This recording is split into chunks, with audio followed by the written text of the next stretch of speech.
Hi everyone, welcome to my channel where we discuss all things about Skullgirls Mobile. So in this video, I want to cover moves, especially the stats on moves. So when you clear a story mode and you get all these moves, you will all probably have thought about whether to sell or to keep the move. And this is actually quite a difficult topic because everyone has their own opinion on this, but if you're relatively new to the game and you're completely lost, hopefully this video can help you out a little. Okay, so let's just dive straight in. So when we discuss stats on moves, we usually have these terms whether it's a 1-3 move or a 2-3 move or a 3-3 move. So as you might have guessed, a 3-3 move is a move that is perfect and ideal. It has all the stats you need and would want to upgrade.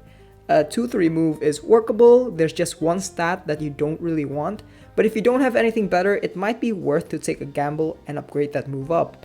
Just pray that the stat you don't want doesn't actually get upgraded. And lastly, a 1-3 move is pretty bad and pretty sad. For me, it's an automatic sell. So ideally, you'd want to keep the 3-3 move and possibly a 2-3 move if you don't have anything better. So now let's go on to the stats and talk about which stats are worth it. I'm going to assume that all of you who are watching know what each of these stats do. Some of them are pretty self-explanatory, but others like piercing and accuracy can be a bit confusing if you're new to the game. I'm not going to talk about how they work, but in the description below I will put useful links from the developers and other content creators that can explain them. But if you're still unsure, just pop a comment down below and I will answer it to the best of my knowledge. Okay, so let's focus on offensive stats, because they're a bit more tricky than defensive ones, and if you're relatively new to the game, I highly recommend to focus purely on offense first before even thinking about defense. Great offensive teams are the ones that will keep your prize fight streaks high for much needed resources to grow your roster. So if we're talking about offense, the best stat to have is obviously the attack stat. Now there's two primary ways to increase your attack stat. There's an attack percentage and a flat attack point. And out of these two, you'd want the attack percentage. A flat attack point is considered to be the worst stat ever, and that's because in this game, we have tiers with different base stats. A bronze fighter attack stat caps at around 900, probably less, so a flat attack stat of say 250 is a pretty big deal. But when you evolve your fighter to diamonds, you're talking about attack stats in the range of thousands, like 13,000, 10,000, and even the lowest is like 6,000. So you'd want to scale your attack points through percentage instead of flat points. It's basic math. Personally, I would want an attack percentage in all my offensive moves.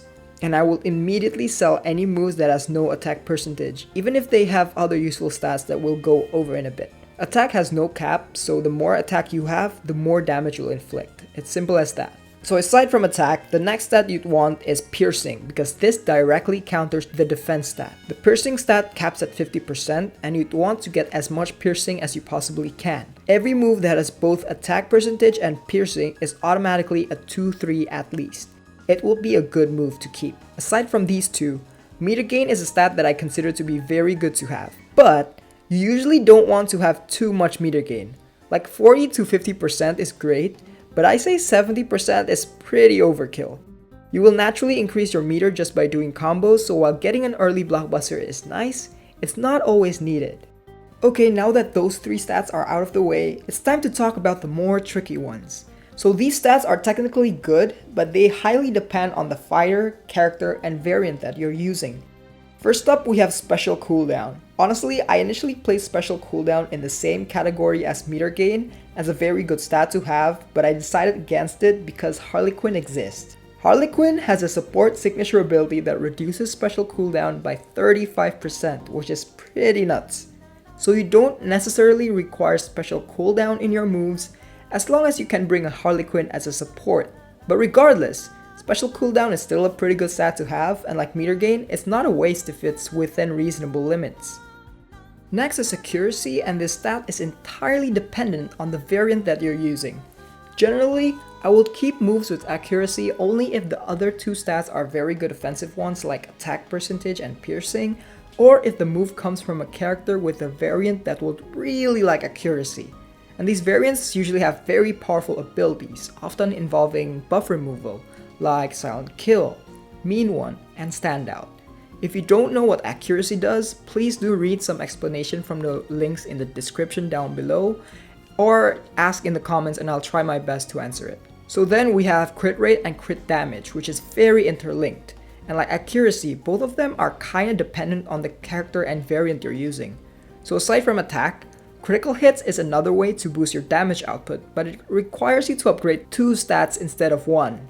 Just investing in one and not the other doesn't really make that much sense, and you're better off investing in pure attack instead. So it really only makes sense if there's another payoff for investing in crits. For example, Parasol's Marquee ability Critical Mass that can easily boost your crit damage through tiers, and Double's Marquee ability Chaos that inflicts debuffs for every critical hit.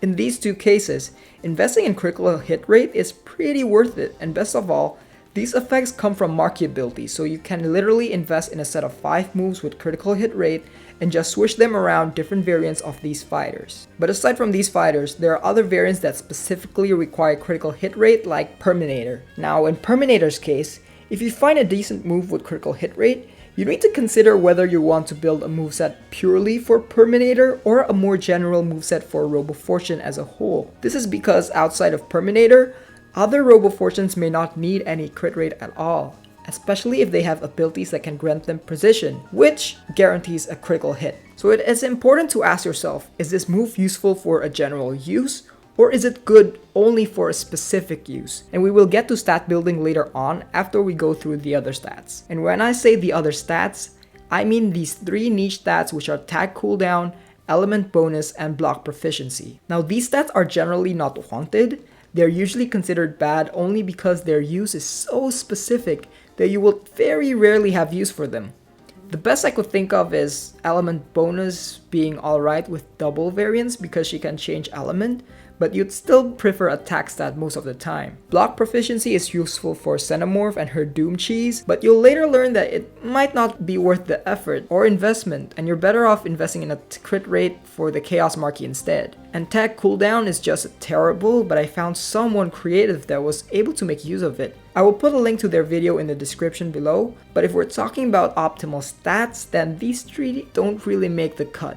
Unless you're building for a very specific purpose, which I highly advise not to. And that's because investing in moves is very expensive in this game, so you might want to go to a more general use instead of a very specific purpose. And we'll get to that in a bit later. So just to sum everything up, I categorized these stats in order of priority. First off, this page is where the good stats are. So we have the God tier stat with attack percentage and piercing, and you would always want to have these stats for your fighters. And then we have the great tier with meter gain and good tier with special cooldown. And then accuracy, crit rate, and crit damage goes into the specific variants only tier. As a rule of thumb, generally if you see a move with a mix of any of these 3 stats, you should keep them because they could be good. And I say could be because again, some stats, especially the ones in the specific variants only tier, are only really useful for specific fighters and variants. If you're new to the game, you probably won't have a lot of knowledge about the variants yet, so the best advice I can give you is to get on Discord to the official Skullgirls mobile channel and ask people whether or not you should keep moves with these stats. If all else, feel free to reach out to me in Twitter or Discord and I'll give you my personal advice on it. Now here's the flip side of the coin. So these stats in this page here is generally unfavorable, but even these stats have their own category. Honestly, I could hear an argument for element bonus and block proficiency for certain fighters and variants. That's why they're in this little category of sorry, but I have better stats to invest in, which is, the stats in the previous slide. Then there's tag cooldown, which is on the never useful tier because I really can't think of a reason to ever invest in this stat, aside from the memes. I mean, Rerun's secondary signature ability is literally a tag cooldown reduction of 50%, and we all know how much of a meme she is. If tag cooldown ever gets useful, just bring a Rerun. But even that is not as bad as flat attack stat, which is the absolute trash tier. Okay, so here's a little quiz. In here there's 4 moves and I want you to tell me whether or not these moves are worth keeping, buying, or selling. If you want to participate in this little activity, then feel free to pause here, now, before I discuss each of them. 1, 2, 3. Okay, last warning. I'm going to talk about them now. So first we have Celia Slide, which is a double special move with attack percentage, crit rate, and crit damage. Now this to me is an easy 3-3, especially because double variants will use that crit rate for the Chaos Marquee. And Celia Slide itself is a really good special move that you can use in all your doubles, so definitely keep this move and possibly even upgrade it till level 15. But I'll talk about rolling later on in another video, so stay tuned for that. Next we have Catastrophe Cannon Alpha with flat attack, meter gain, and special cooldown. This one is pretty easy. It has a flat attack, so unfortunately it has got to go. I will immediately sell it.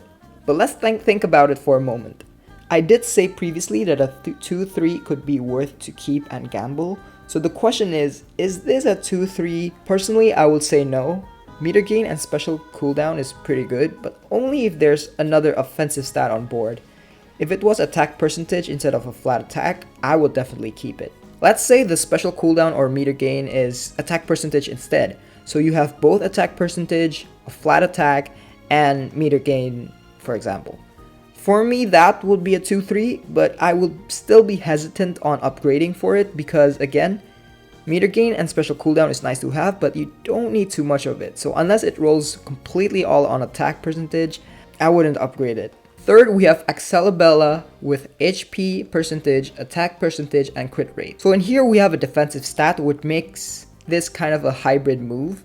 Now I haven't talked about hybrid moves, but I personally am not a big fan of them. It's fine to have a splash of defensive stats just a bit, but you would still want to prioritize on defensive ones. So this will be worth upgrading and just hope that not a lot of points go to the HP. But here's another consideration: crit rate. Will Cerebella variants use crit rate? And the answer is largely no. Cerebella variants don't really need crit rate, they usually use like Mary Gorilla a lot. So the only useful stat here is really attack percentage. If I saw this move in the shop cabinet, I would not buy it with any currency. But if I got this move from story mode for free, I would probably keep it for now until I get something better and then sell it. But if I had to use it, I would probably just upgrade it to like level 6 and most and hope that most of the rolls go to attack. Last we have Phaser Burn, and this is interesting. There's no attack percentage, which sucks, but it comes with 3 secondary offensive stats. And because this is a special move, special cooldown makes it a pretty useful for itself. And it has both crit rate and crit damage in one move, so that's nice. That could be pretty useful for Perminator, but again, it might not be great for other RoboFortunes. This one is actually a bit hard to judge. I will personally keep it, but whether or not I upgrade this move will depend on whether or not the other 4 moves I equip have great attack percentage. My baseline is to have 100% attack in most of my offensive stats, so if those 4 moves that I equip can get to 100% attack, I would be happy to upgrade this, but if not, I will keep this for now until I get those 4 moves. So now we have reached the end. I didn't really expect it to be this long, and I haven't even covered defensive stats yet, so I guess this will be part 1 of this mini series on stat building, and expect to see part 2 in the coming weeks.